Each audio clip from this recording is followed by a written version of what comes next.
All right. Oh, well.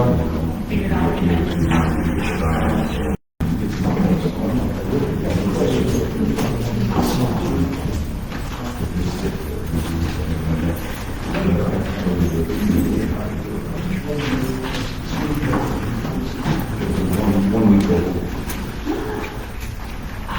Just, I got a day off now, so she's been the sickness for the week.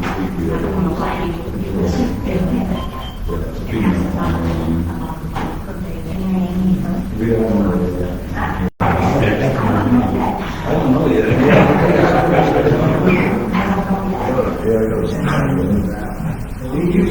Yeah, I do.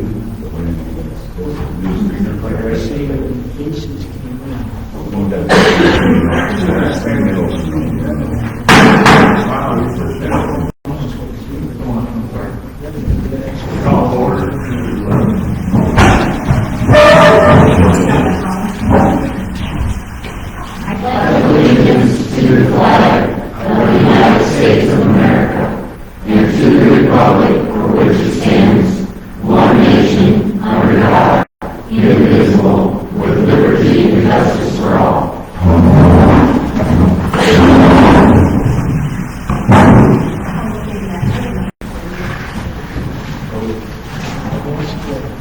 Councilman Hutchinson?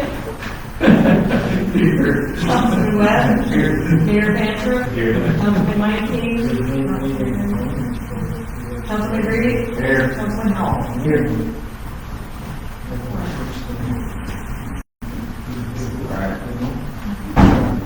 First up is council meeting at 7/30/2026.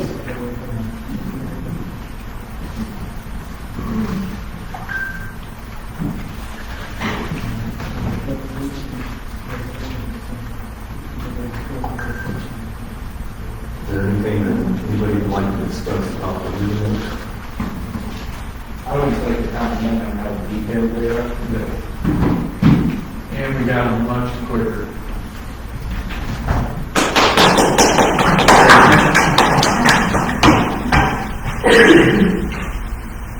All right.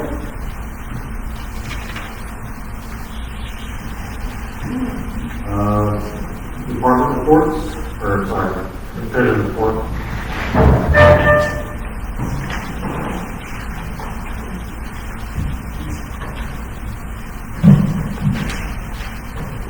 Okay, so you guys should have gotten some packets that I passed out. I want your guys' thoughts on them as far as treasurer's reports go. So the first one that's got the orange squares on it is going to basically be the summary for July of our bank statement, and then any outstanding and deposits and checks that's in our software. So it'll give us the software balance as well. And this is for all 19 or 20 of our bank accounts. So there's a lot of information on it.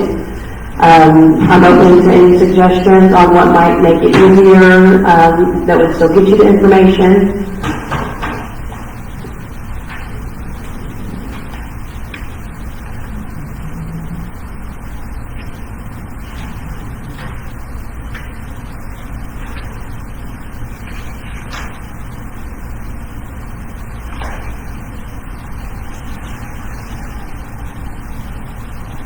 And if you got any questions on it, I know that there's a couple of funds that have some differences. So the general fund, the payroll fund, the street fund, and the water sewer operating maintenance, those differences are all stemming from a Blue Cross Blue Shield payment that we tried to pay out of the separate funds instead of the payroll funds, and it did not work out the way that we thought it was going to. It's going to be fixed and reconciled with August. And then there is a difference in the water sewer revenue account. So that amount is actually supposed to have been deposited into the operating maintenance fund. It is a reimbursement that we got for 2025 state taxes. So again, it'll be fixed in August. It was a simple transfer in the bank.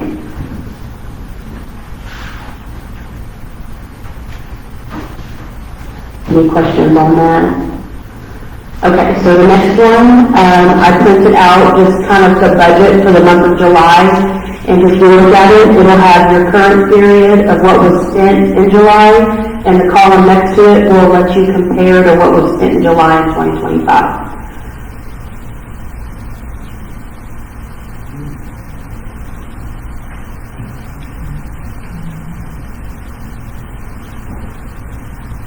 And all the revenue is going to be first. So you'll have to go through the revenue and then get to the expenses.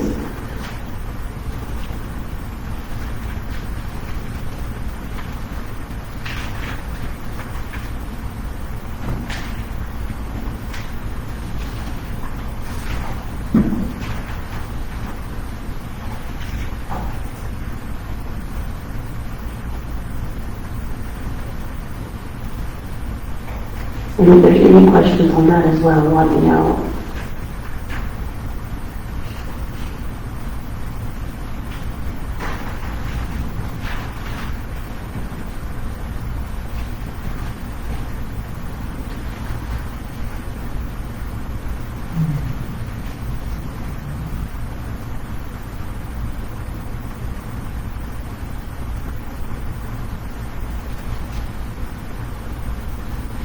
Our numbers pretty solid.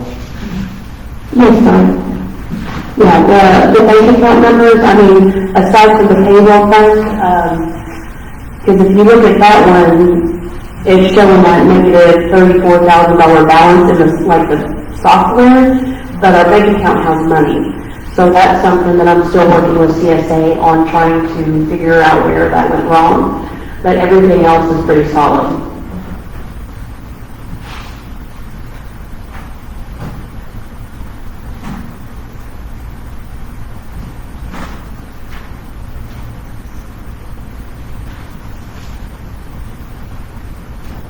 Amber, would you mind giving everyone just a brief update on how budget committee's going?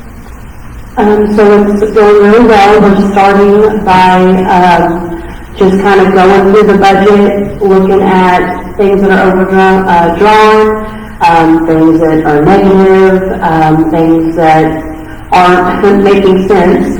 And then what we're doing is after the meeting adjourns, that next week I'm going through the software and I'm kind of checking into what could be causing the errors that we had questions about.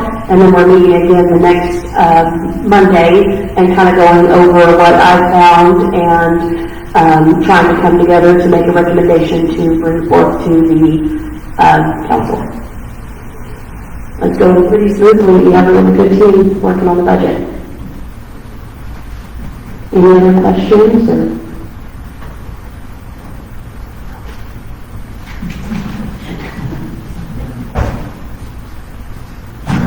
Next is, can I say something real quick? Sure. About the budget committee? The whole last year, I've been on the budget committee since the beginning of my term, and the budget meetings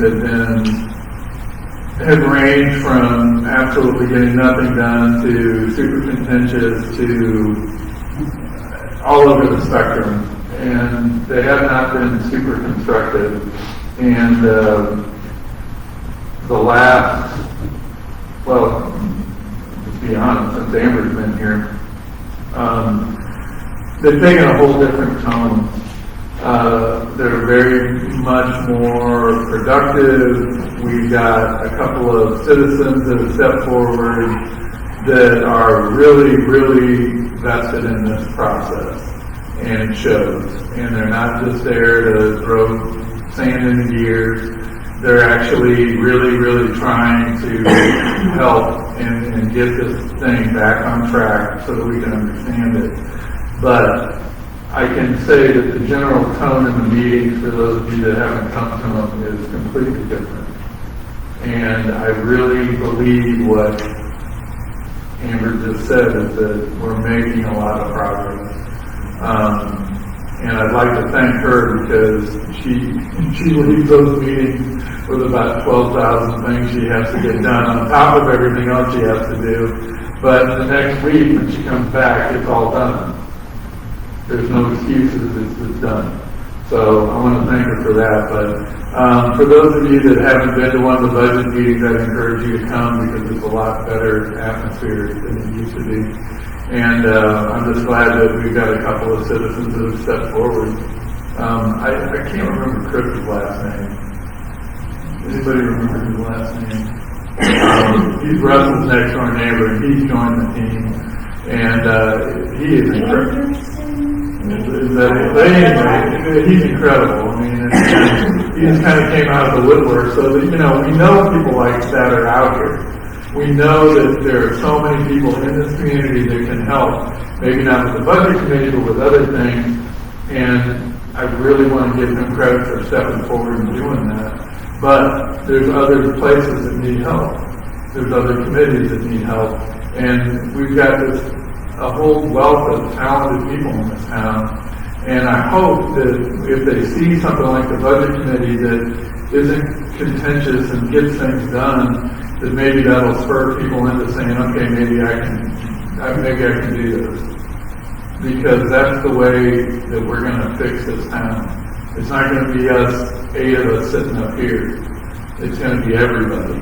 And the more, I hate it when I hear people say, oh, I don't want to come to the meetings because they're so contentious and they're crazy and, I'm scared and all that nonsense. I want people to come and get involved in this stuff. And the people that have gotten involved in the budget committee, I think Amber would agree with me, have been really, really productive. And they're there to help. So I just want to thank them. I want to thank Amber for all the work she's doing. And I don't dread going to the budget meetings anymore. So thank you. Sorry.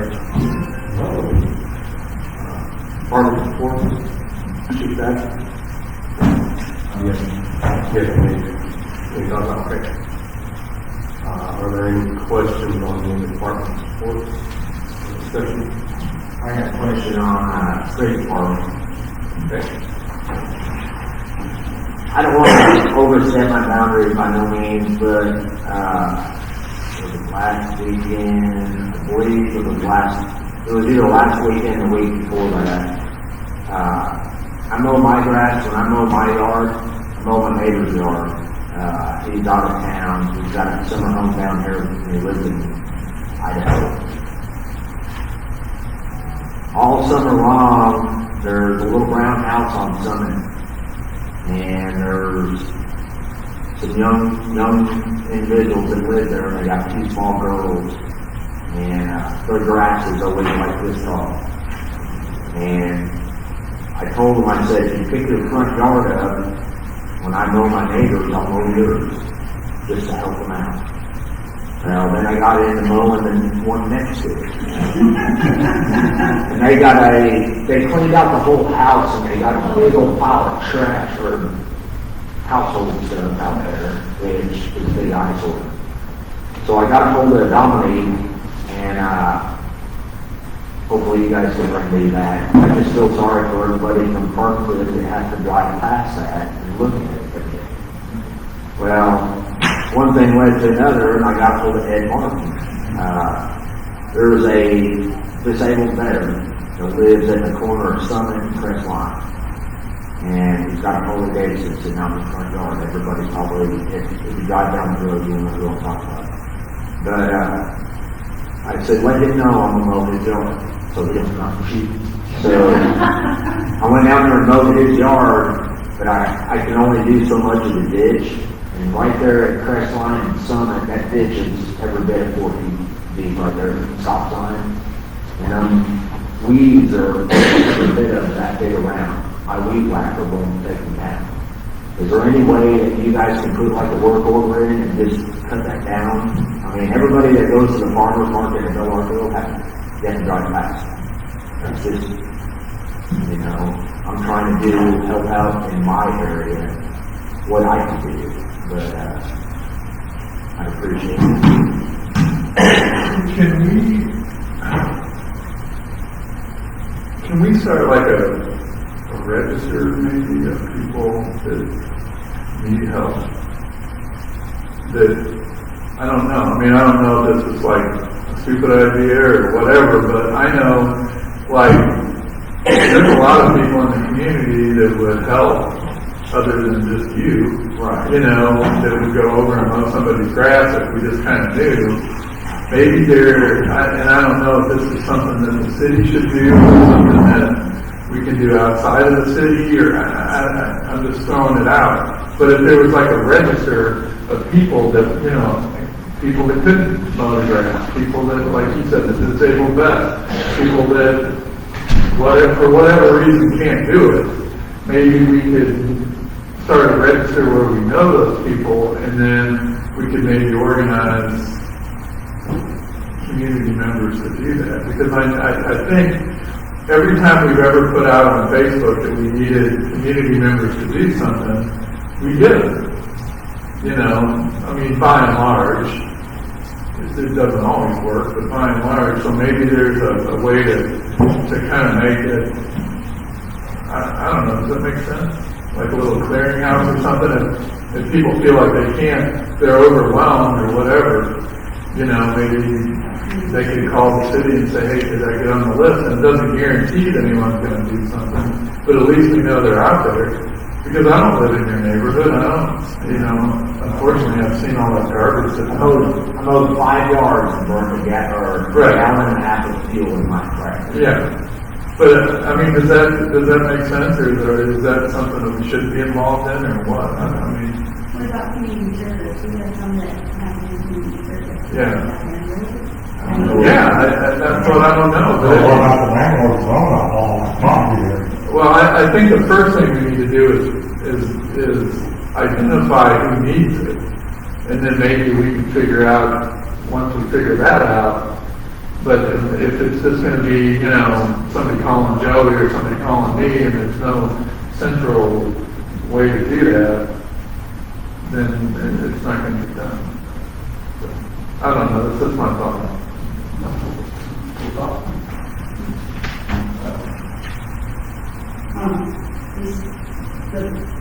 The ditch on my corner is deeper than 4 feet. And the city used to come once or twice in summer and spray something in the deep parts so that all the foliage didn't grow. But 3 or 4 years ago, they quit doing that. I don't know what to buy to do it. And believe me, it's not easy to get down in that ditch and weed stuff, because I do it. But if the city could do that in certain areas where it's hard to get to, that might work. So, I had to get a hold of Mayor Thatcher this past week. We had another community member who gave me a call, and they were concerned with areas outside of their house as well. And there's a work order in now, and, you know, we need people to reach out about these things. But not only that, as we start doing it, it would be good as we send the mowers out, to start creating a comprehensive list of these danger areas and the easements, so that we can just tackle them, we can put them on a schedule and just handle it like we did in the past. You know, it's busy, we've had change administration, personnel, so it's time to, as we do these things and put in these work orders, start making a comprehensive data sheet of where we need to go target these areas, so that we're not dealing with people who can't try, or as the citizens who contacted me who had a very valid point, worrying about fire risk and things like that. Just a little bit of awareness on our part and making sure we're keeping track of it.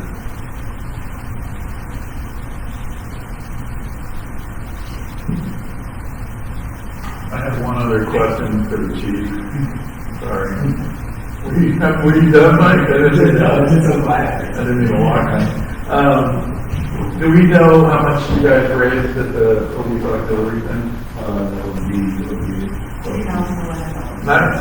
Very good. Yeah, that was a great event. 2011. Yeah, that was a great event. Okay, good. Just curious. I mean, real quick, we're talking about trying to make a comprehensive list of areas of the streets that need work. We've actually been asked by the street department to figure out a way to come up with a list and we patrol more and they drive around to see if we can help with that as well. So we're looking at, see if we can find potholes, maybe we find corners that are that people can't see around the corner and stuff like that. And we're trying to help them find those places.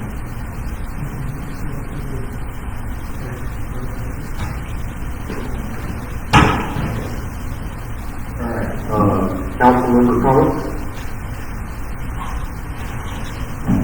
Okay, yes. Oh, I'm good. I said my piece. Hopefully,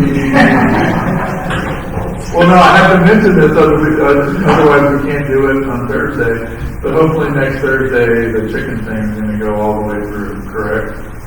We're gonna read that thing twice and get that going? Okay, so, yeah, I'm excited about that. Very little excitement in my life. That's exciting.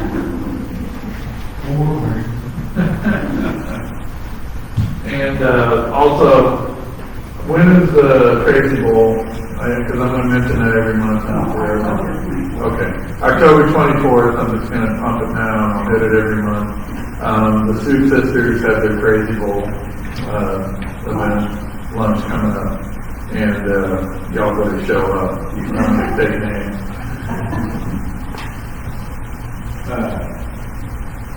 I got a couple things to start. We all received a letter from a community member, an outside of this community member, praising our police department and subsequently our fire department for maintaining an even keel during a tough situation last week when people tried to reclaim some of the properties. They were overwhelmingly proud of our police department and how the fire department handled it, so kudos to you guys.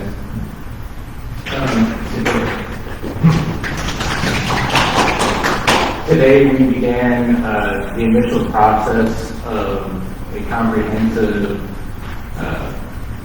living database for our sewer infrastructure. We met with Ed and Mike to start to bring together all their data from their smoke testing, all the things we need to be compliant with ADQ, and that all coming together. We should see the initial part of this packet next week. Just the beginning stages, but it's a lot by the end of it. I think the perfect form will be about that.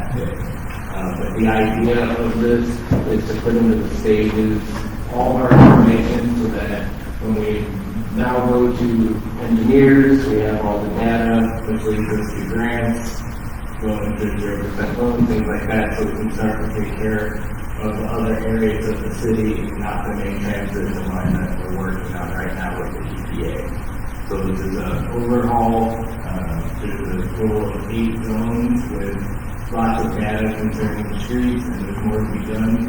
So just so everyone knows, we're working on that. Our deadline for the ADQs in November.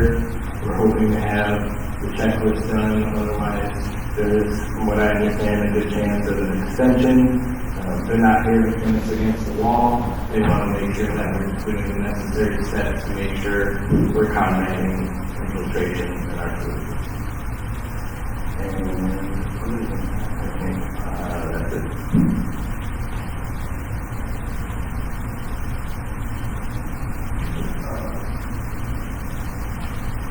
Russ is not here, but apparently we got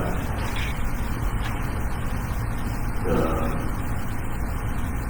bass fishing league, RP number 5, that was brought up, I guess, about a year ago for a $2,000 sponsorship.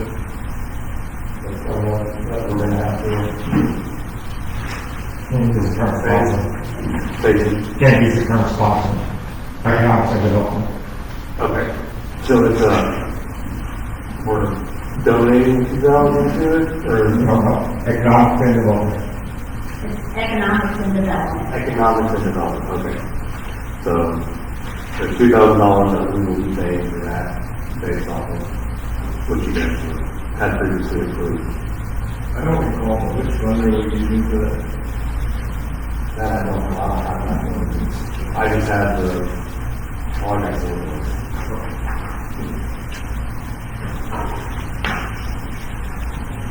Okay.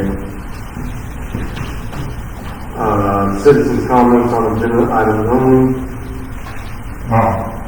Real quick, ordinance got passed where the city's gonna take care of what we do to the highway. That's great, people are on and trying to do this volunteer thing. But like Joey was talking about, that whole area is owned by a different company. They should pay for this. They own all that through there. It's under Bell Arco, LLC, it's a different Bell Arco. Oh, it's Walt, okay. But they own all that through there. So he's got, I think he should be able, because this, we're gonna get into, well, you did it there, why don't you do it here? Oh, do it here. And then the city's gonna be so tied up. Just an idea, I mean, I don't mind, that's great helping people, but honestly, this guy has 4 or 5 properties through there. That's it, most of, a lot of that property.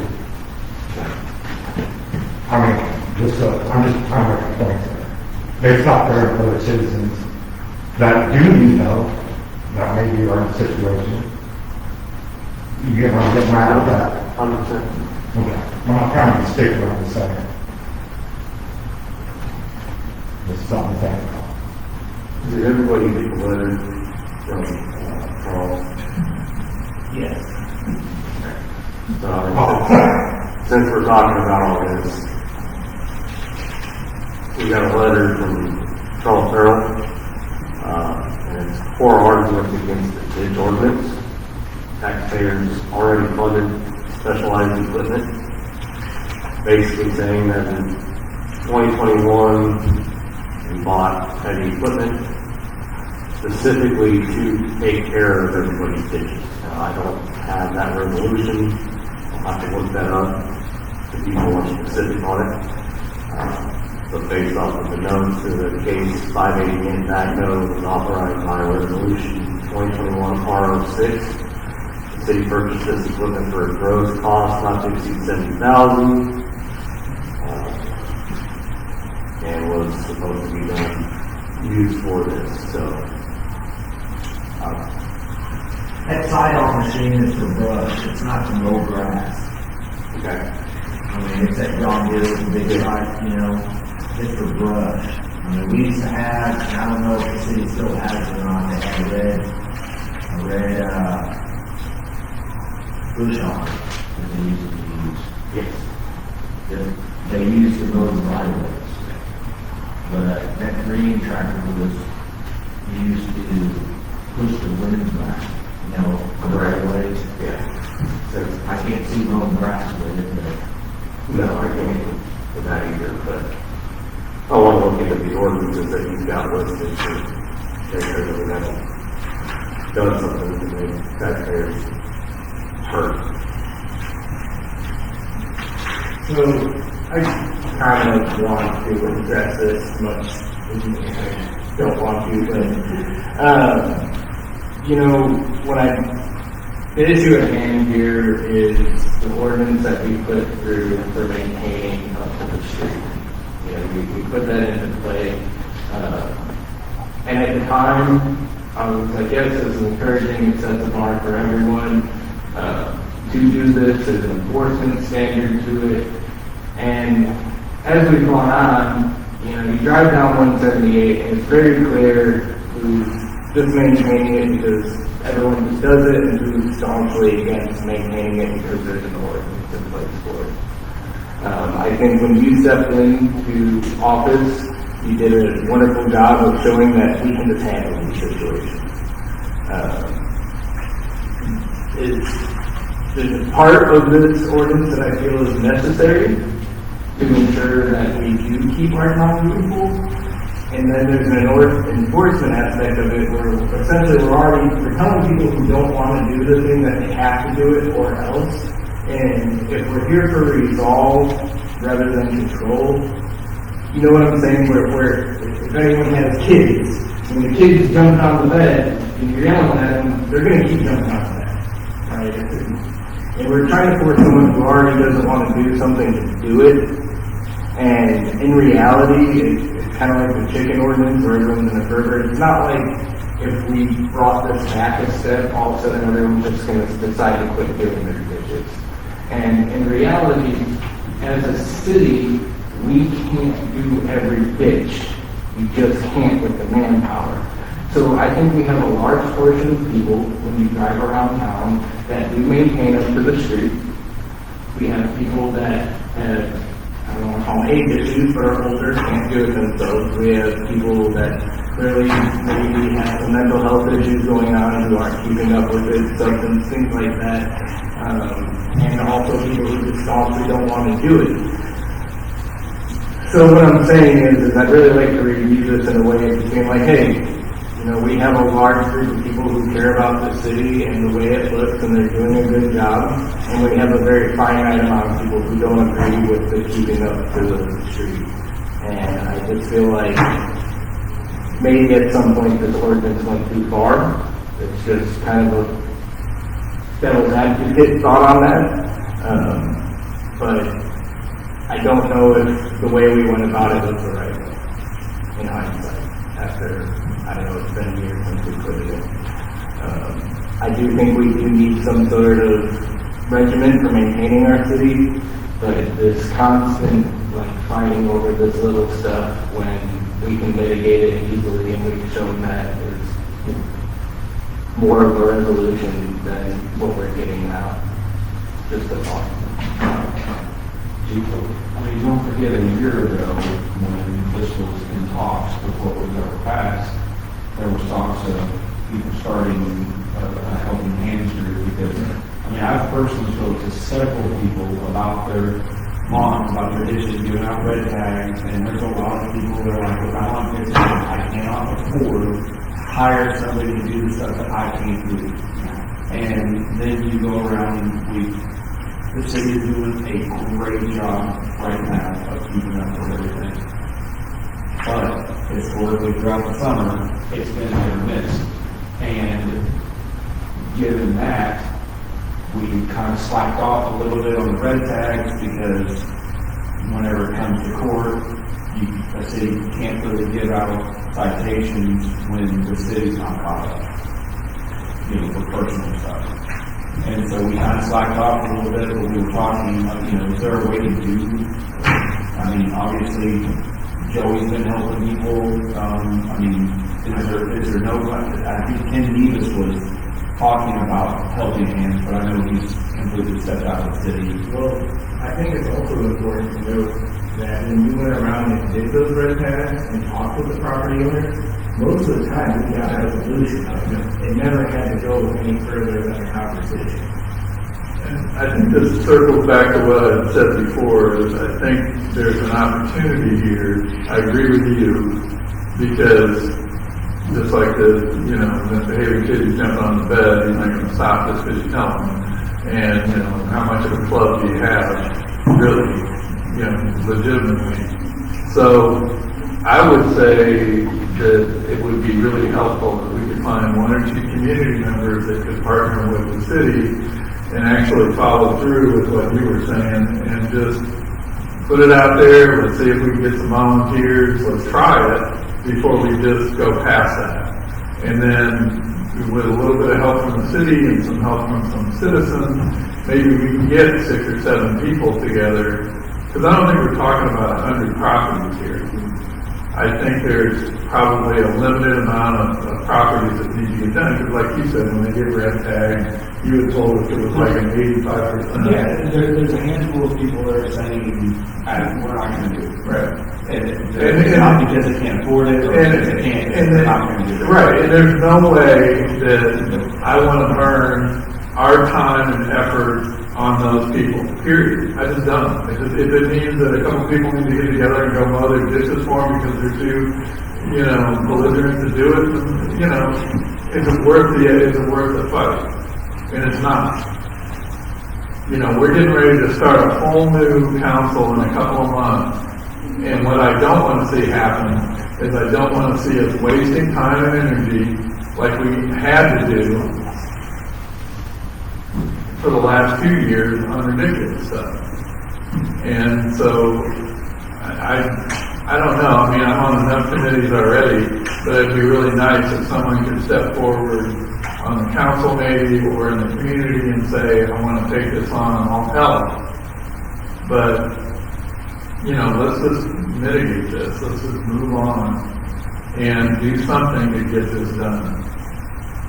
You know, because I agree with you, they're never, you can't litigate these people to do what they don't want to do. Is it worth it? It's not. So when we hand out red tags, do you want us to make a list of people that just can't do it versus more? Yeah, I think that's the way to do it, but I also think we need to have some kind of structure where we can just put something out on Facebook, and put something out in the community where we can say to Linda, okay, you want your ditch sprayed or you want it cut, that's totally reasonable. It's not an unreasonable request. So let's figure out how to get that done through the community. Maybe not necessarily with the city actually doing it, but maybe the city can facilitate that or put it out on their website or do something about it, or we can talk about it like we're doing now. But it could be a community-driven thing. I mean, Lynn, how many times do you have volunteers in the community that come to the park and paint things and clean things up and power wash things and do everything? Those parks would be anywhere without community volunteers. There is a portion of the ordinance, and I don't know if we put it through a resolution after the fact or it was included in it as a call for, that involves grass on the streets. We have a large motorcycle community, and that's something that I think we need to stick with. We don't want people throwing grass out on the streets and creating slips for motorcycles. So I think that is something that's important to hang on to. I don't know how we mitigate that, but I feel that It's been in there for a long time. yeah. So But, you know, like any ordinance, it can be changed a little bit or tuned up. You know, when we pass things up here, we don't know all the unintended consequences that are going to happen or things that are going to change, or just simple reality. That's what you're talking about, simple reality. So, I don't know. Hopefully someone will come forward and we can get this movement. But I agree, and if the chief can come up with a list of things, and maybe we can encourage people to call into City Hall and get on the list. And let's get a list. Once we get a list, then we'll know what we're looking at. If it's 50 people, then it's 50 people. If it's 200 people, that's going to be a whole different animal than 50 or 10 or 20. But without knowing for sure, then we can't really do anything.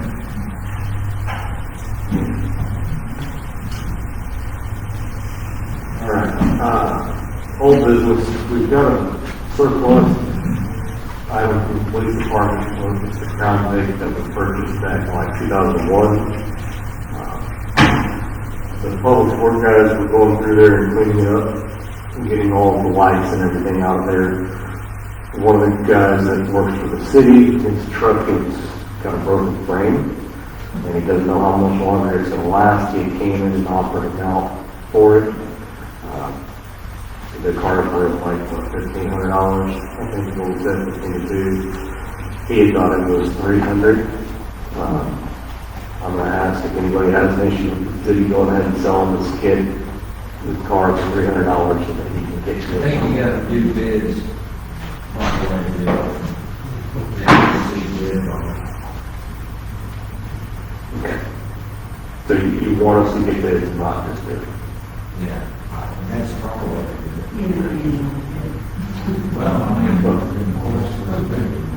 Well, the reason why I asked is because the attorneys had said we could just do it. But if you guys, that's the whole reason I'm bringing this up, is to see what everybody wants to do. If we want to do it with bids, we'll do it with bids. So I think if the attorney's clear it, then, you know, Well, I want to do the citizens want, so we've got a whole another week before the next council meeting. how long is the bid process? How long does that have to last, Joe? I don't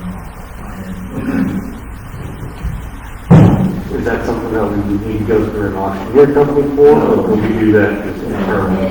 Sounds good, okay. All right. Do you know how long it is, Susan? I have a little bit last one for, I think, a couple weeks. Is he a full timer for you? Yes. Yeah. And, well, Mike, what's your thought? I'm pro helping,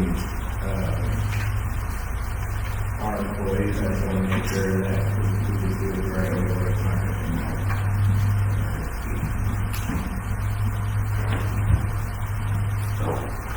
I encourage everybody, if you're listening or watching the meeting, go on Facebook, let us know what you'd like us to do. And next week, we will put it to a vote and go from there.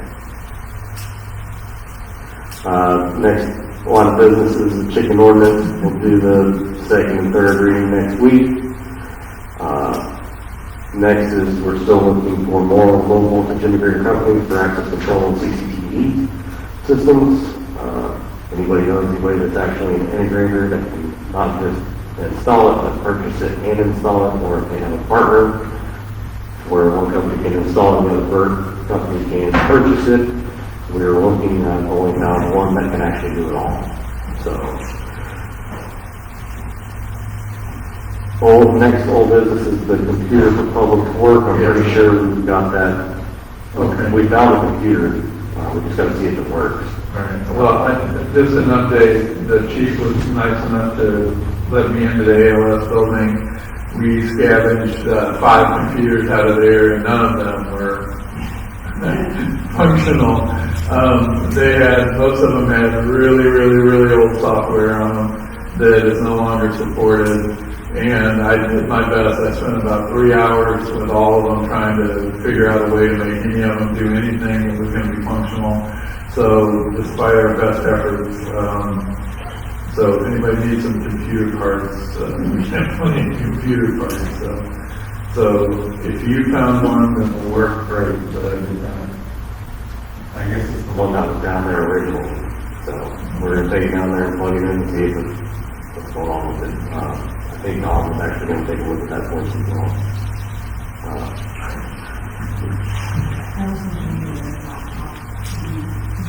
Possibly not work, but probably on it, so if that works. All right. The new business would be councilman applicants. I think everybody should have a folder with their applications.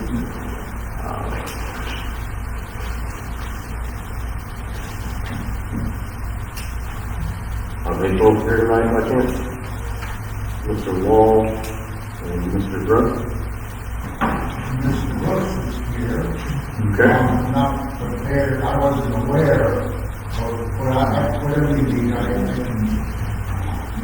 Oh, we typically, speak up a little bit. it's interview time.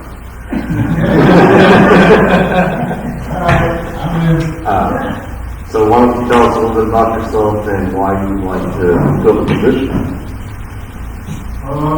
Robert Brooks, Westwood Court. I'm transplanted in New York here about 5 years now. We're coming to the meetings and not to say anything negative, but there's a lot of negative stuff going on. I was approached to maybe take a seat temporarily, thought about it. Okay, I think I can do that. I think I can help. I've got banking experience. So if we need help in that area, I'm sure I can be an asset.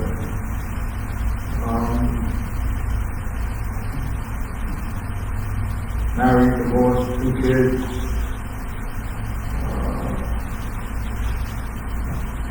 That's about it. That's about all you folks should know. I'll be happy to help wherever I can. That's it. Can I ask any questions? I don't have a question, but I have a statement, I guess.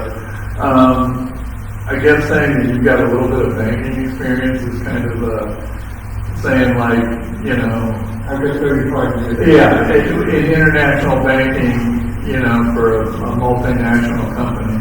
And one of the things that this town has needed is competent financial advice, competent financial guidance, and I think with Amber we have that.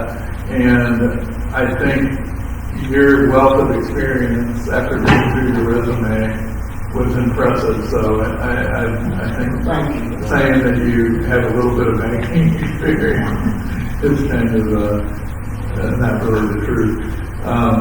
But I understand you're being humble. So anyway, I just thought I'd I was told that it's temporary and, not labor intensive and hour intensive, so, I think I can go into that, yes. As far as putting in full-time hours, not looking forward to something like that, no. But when you need help, I think I'll be able to help. Anybody else have one? Thank you, sir. Also, we'll be doing a resolution for the parks and doing the price change next week. Going to do a parks initiative until November 15th.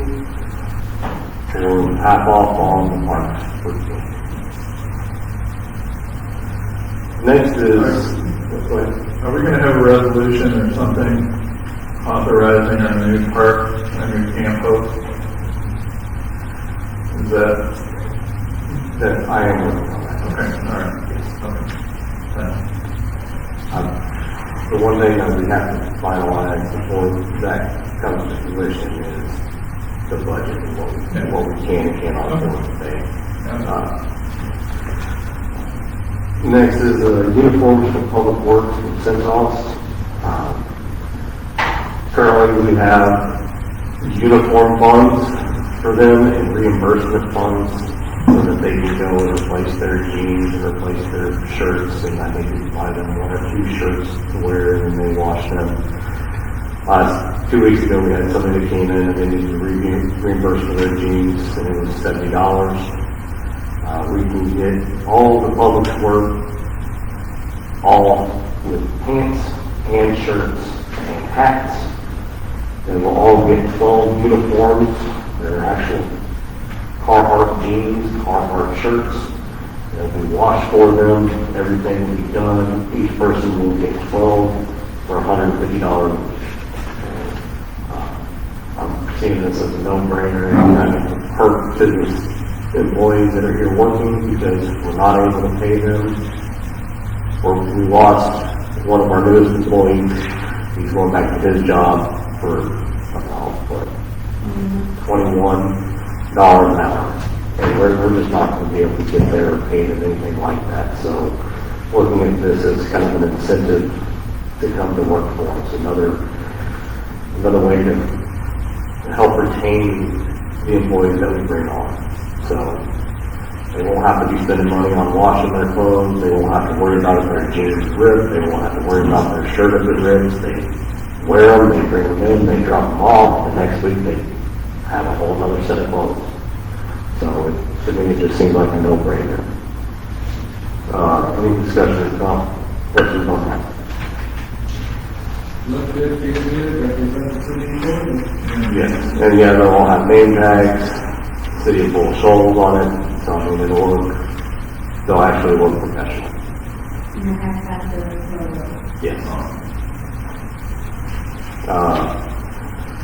Next is the census water meters, which, did we ever have that meeting? I don't think they're represented in that area. Yeah, okay. So whenever we have that meeting, we'll talk about how much that's actually going to cost us and to get the software to where what reads both until we get all of those switched out. We've got the 88 bond payoff and the water tower maintenance contract. Okay, so we're having the water tower maintenance contract is already signed. It's a year-to-year deal. It was signed, I believe, March of 2025, or something like that. It comes back up. This will be the first year. Yeah. Well, no, I think we're already in the first year. Yeah, this is the first year, and the first payment for it will be due next month. August of 25. August of 25 is when it started. But this will be the first year that we're actually having to pay on that. We're looking at see if we can go ahead and pay off the water tower maintenance contract or the water tower bond. And then we're going to look at taking $1 from each one, the water and the sewer fees that come in, and put those into an account to make the payments for the next year.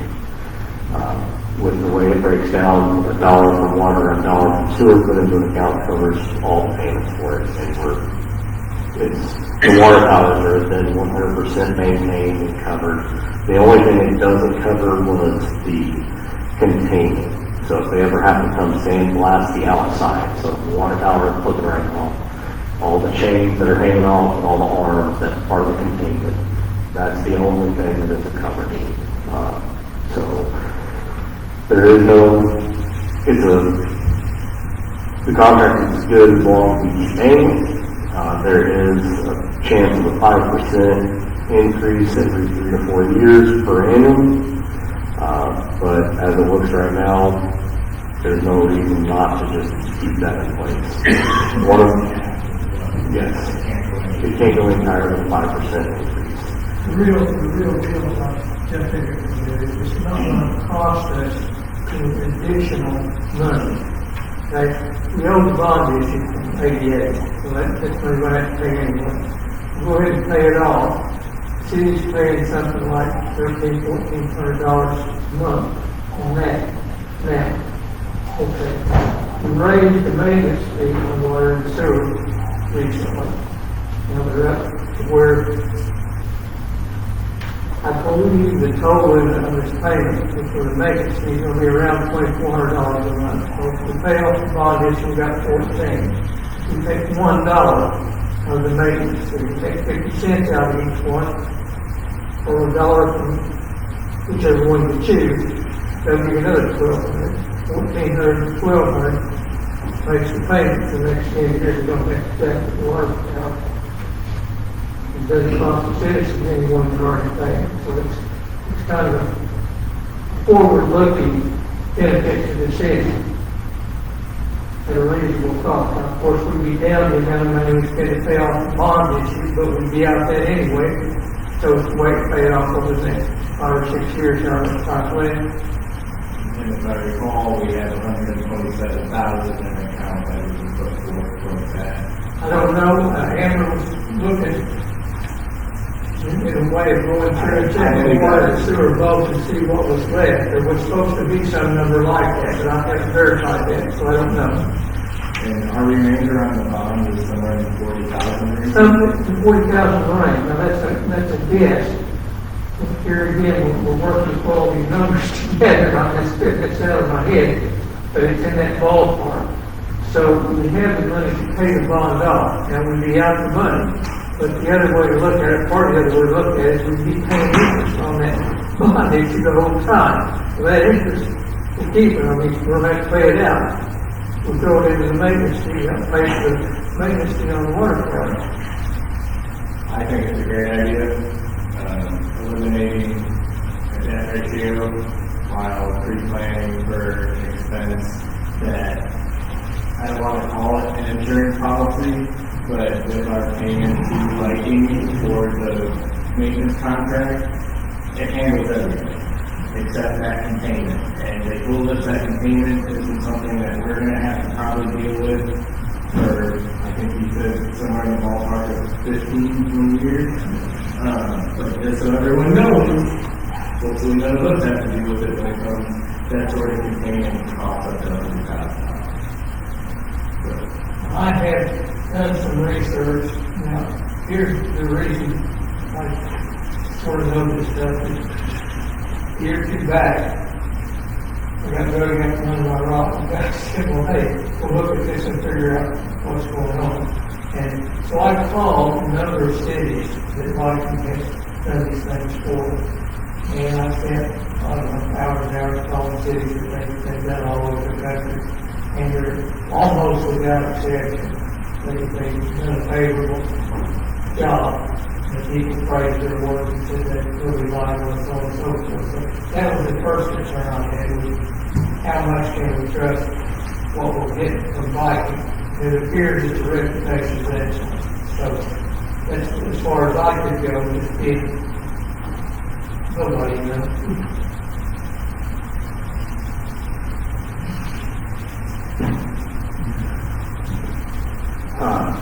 And stem off that, something else that, depending on how much money is in that fund, one of the things that I'd like to propose, if there's enough funds, is to go ahead and take the money for the second year and put it into a trust or bond, something that will build interest in a positive light instead of a negative light, and then just keep that money in there building and taking out what we need to take out to make the payments after we get through this first year.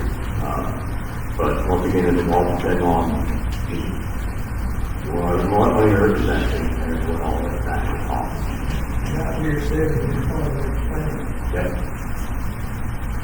So, all right. Any discussion, other discussion on that? Questions? All right. The next thing is I'll be asking council for approval to go ahead and use approval for record of paper using the local Mountain Act to publish our ordinances.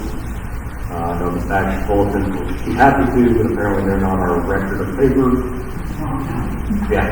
So Mountain Echo is, whenever we pass an ordinance, we're supposed to post the ordinance in 5 conspicuous places for the record of paper. I don't know what the 5 conspicuous places are, but the record of paper is pretty easy, and you can charge us by word or by size, but that way, in case something happens and we lose all of our digital records, or something happens, we can always go to the Mountain Echo, and they have to provide us the ordinance that was passed that they have a copy of. So, something that I would like us to start doing to make sure that we have got a backup. Next is going to be PDF software. Our current telecom is who manages our computers right now and what software is on it. They deal with Adobe, Acrobat Adobe, and Foxit Reader. Both of those are a per month basis on the license. At my work, I currently use PDF Exchange Pro. It does basically everything that either one of those softwares will do, and it is a yearly license. And purchasing everybody that was needed will save about $130 to $150 a year going with PDF Exchange versus Adobe or one of the other ones. And the rates that they were giving me were for pieces of the license for those two softwares. It was not the full software. So if you could do X, Y, and Z on the software, you weren't taking, but if you wanted to do this, you had to pay more. So I think it came to like $1,100 or $1,300 to do all the city's computers. So we all have that drafted for next week as well. Also, the next one is going to be, I've asked the chief bad to contact distributors or dealerships that can actually sell police vehicles. All of our police cruisers keep coming in with, there's another $5,000 fix, brake caliper, brake fell off one, guys in CD accidents. The most recent one is the blue cruiser, old front brake calipers actually broke, which allowed the brake shoes to fall off. Thankfully, it was in the parking lot or close by, and we were able to get here and move it to the shop. While we were looking at that, there was a plethora of other issues that had just kind of been kicked down the road, and we discussed it, and while they were into the vehicle that far, it was going to save us money overall to just work with the other thing. A lot of cities have stopped doing this because of the cost of repairs being so high. And they started going to these options, because the lumber, you don't do anything. You leave them alone, you head back to them. Of the lease options, GM has a lease option out there that they will do with GM. They're quite a bit more expensive. Enterprise is the one that pretty much everybody in the area, Boone County, Harrison, Carroll County, or Marion County, they're all going to Enterprise because of the cost is fairly inexpensive compared to keeping up and maintaining and dealing with those issues. So we're just waiting on the rec to come through. What's the turnaround on the lease if there is one? Waiting for the rec to come here with all the details. They won't give that stuff over the phone. Okay, the next question is if they're responsible for the repair. We're limited to, I don't know how many manufacturers are in this, because we've got what, Ford, Chevy, and Dodge. Dodge. Okay, we've got to deal with all of those, so Yes. that would be something to consider. Yeah, we would take it to Mountain Home, to the Right. dealer, they would do all the work, and then we would come back. Okay, so when can we talk to these people to find out about the rolling over? We actually set up an appointment with them, they're supposed to be coming, I believe, I sent an email, to you guys, first week of, I think it's September 2nd. It's maybe September 2nd, yep, that sounds correct. Well, with that, and you probably could look at these more than I have, I mean, I'm under a rock, it would appear to me as if, depending on, if there was a benefit to be gained from rolling them over and continuing with the program, that would maybe help justify.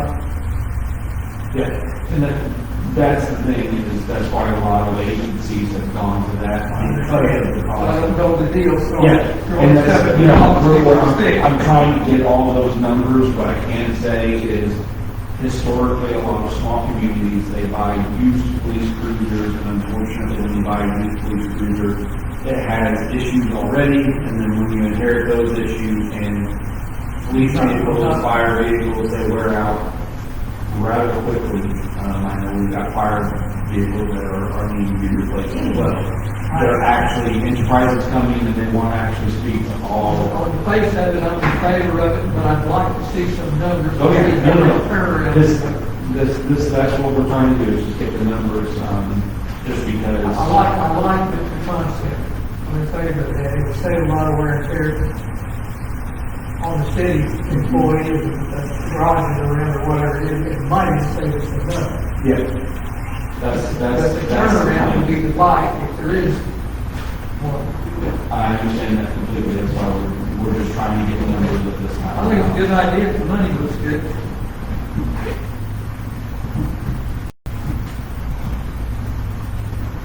Any other questions on that?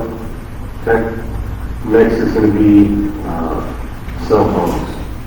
So when we go through the budget and get all the numbers done, I would like to upgrade everybody's cell phones and Verizon where they're not using these decade-old phones that you can't see anything on or even access because previous people have been locked down with their Apple account and you can't get into it and you're literally just using it as a phone at that point. I upgraded one and I couldn't even read my emails because the border was this big and then there's this much space on reading one at a time. It's very hard to help the city with that. But we can get everybody upgraded. If they're actually using their phones for emails and things, it's not just a phone call, it'll be $100 a person. If it's all they're doing is taking phone calls on it or text messaging, it's a free call. So, but I don't want to make any moves until we know exactly where we're at with the budget. And see where those numbers are. We've got equipment for public works that needs to be fixed. I'll have all the VIN numbers on that. I'll have all the VIN numbers for that. We've got the lack of packer is what it's called.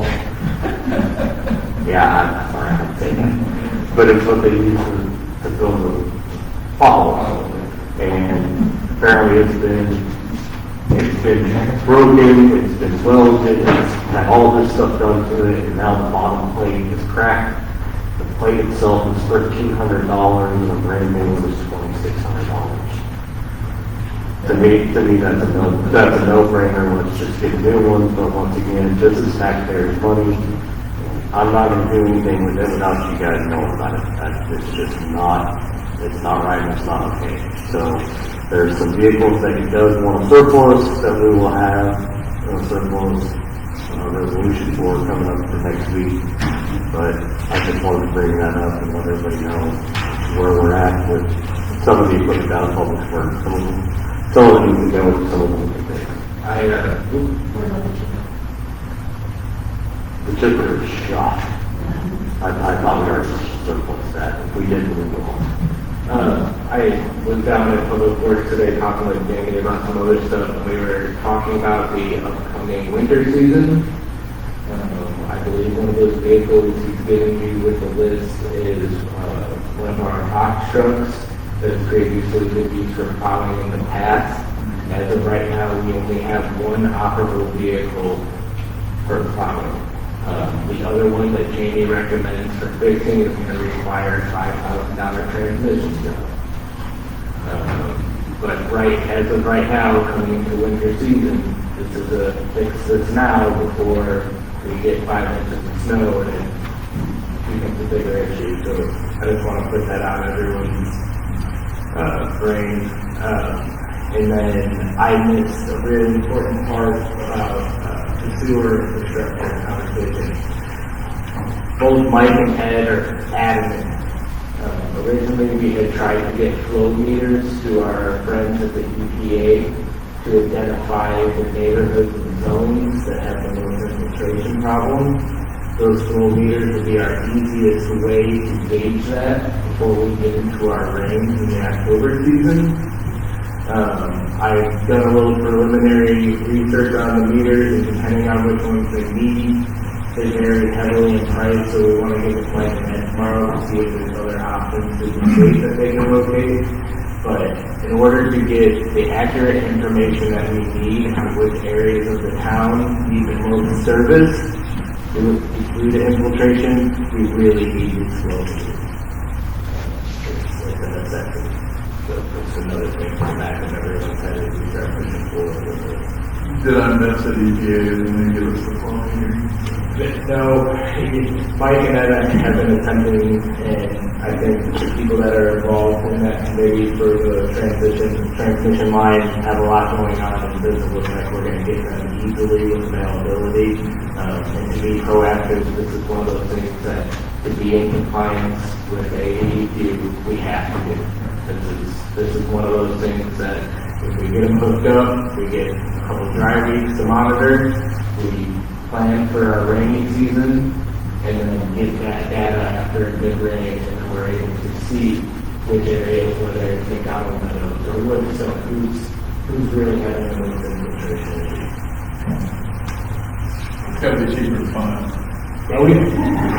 I mean, just from a practical standpoint,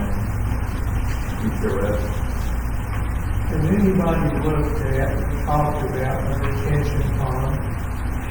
It was brought up in here, but as far as our meetings that include illustration 16 for the transmission line,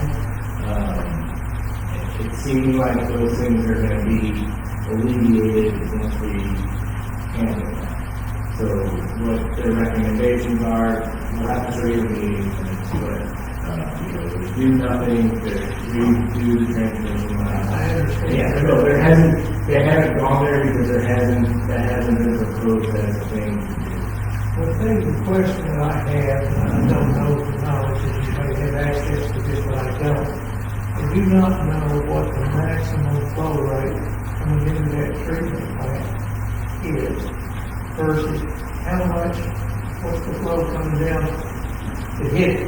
And if we had a on there, the period would high flow, we can divert enough of that to keep the plant operating through high volume.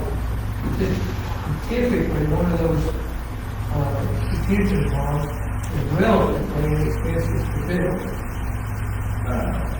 The numbers are, I don't know the numbers, and I don't have big pond in that, I don't know anything. I think, and this is just not official or anything, but through our meetings, I don't recall them ever saying that's something that we would end up needing. That's not to say we don't with the rest of the system.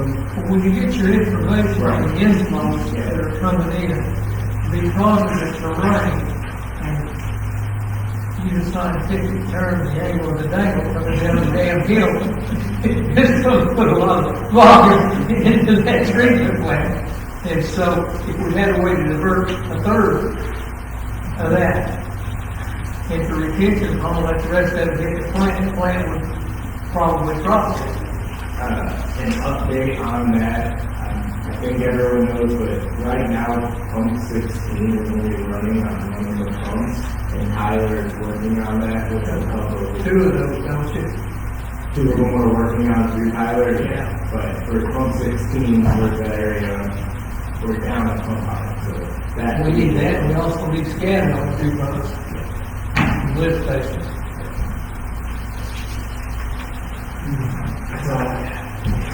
All right, citizen comments. Real quick, has there been any updates on the camera? Yes, it's on playback. I've got the tracker.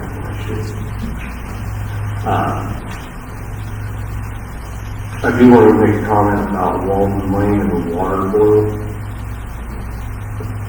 That happened on, I believe it was Wednesday night, Thursday morning. We had an employee meeting here Thursday morning, and I was not aware of the time frame that the water sample had to be dropped off. So I am the reason that it was not done until Monday, because apparently the state has got a 30-hour hold limit on the water sample. So we could have sent it in Friday, but it wouldn't have left Harrison or Marion County until 11.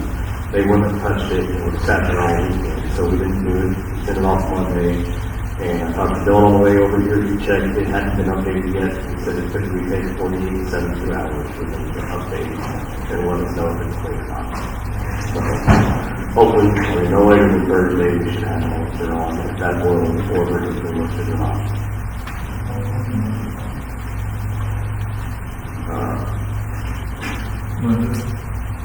I got a citizen ask me, on the way out, seeing how you asked me, whatever happened to all the tablets that were purchased for all the... They are sitting back there in a file cabinet, and they don't work either. Alright.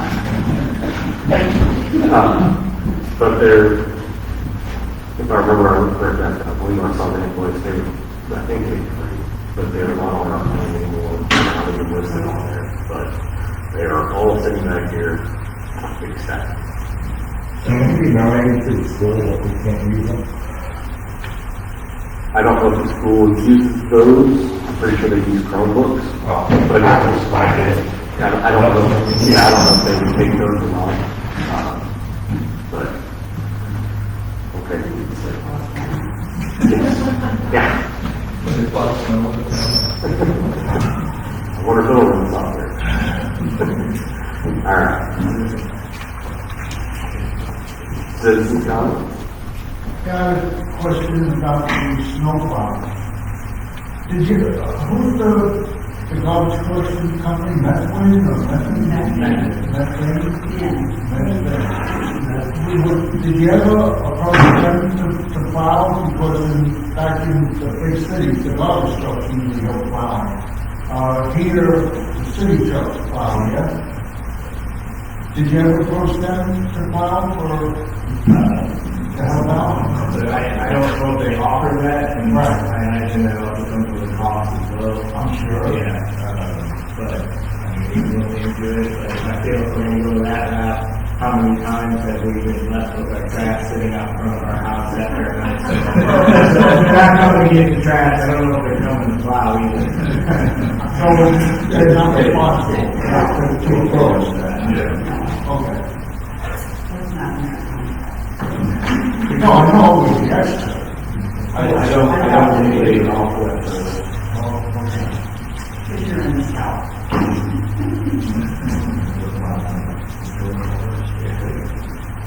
All right, that's all I got. Now, motion to adjourn? Do I have a second? All right. That's it.